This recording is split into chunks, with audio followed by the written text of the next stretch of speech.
Hi friends, मैं हूं मुकिल, आपका दोस्त। और आज आपके साथ काफ़ी मन कर रहा है मेरा बात करने का। जो डेली एक्टिविटीज़ है उसके ऊपर हम कैसे डिस्कशन करते हैं, आइए मेरे साथ जुड़िए।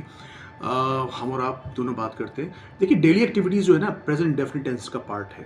प्रेजेंट डेफिनेट टेंस का मतलब ये है कि जो रोज़ हम करते हैं, या तो डू से या डस से बात करते हैं। ठीक है, डू से आमने सामने वाले, आप मुझसे करेंगे बात तो डू से बोलेंगे, मैं आपसे क्वेश्चन करूंगा तो डू से करेंगे। तो जैसे मान लीजिए मैंने आपसे कहा आई गो, बात मैंने अधूरी कही, पूरी नहीं कही आपसे। आई गो, आपके समझ में नहीं आया क्या कहा मैंने? सिंपली आई गो। अब आप मुझसे उस बात के बारे में इंक्वायर करेंगे, sir do you go to coaching?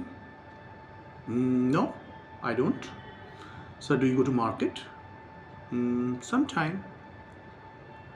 Do you go to college? No, I don't. अब आपने कहा ना ये कॉलेज जाते हैं, ना कोचिंग, ना मार्केट, तो आप मुझसे आगे कैसे इन्वेस्टिगेट करोगे? WH वर्ड्स को साथ लाके। Where do you go? Where do you go? I go to my department, my office. Okay.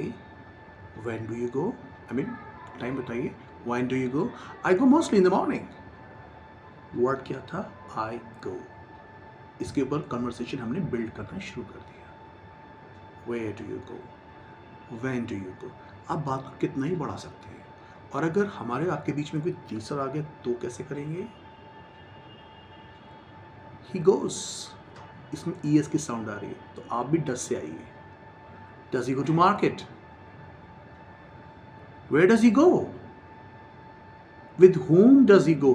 क्योंकि वहाँ ES है ना, तो वहाँ का ES क्वेश्चन में डस के साथ आ गया. DOES. समझ में आया?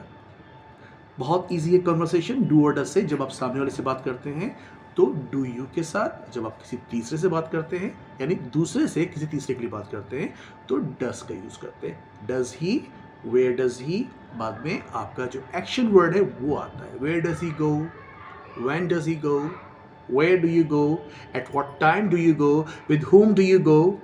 You can just increase the conversation as much as you can. You can enjoy it. Build कीजिए कन्वर्सेशन को. अगर आपको अच्छा लगा हो, जुड़िए मेरे साथ ऑनलाइन. बहुत सारी बातें करेंगे, हर एक टेंस पे एक नया क्रिएट करेंगे. Thank you. I hope you enjoy.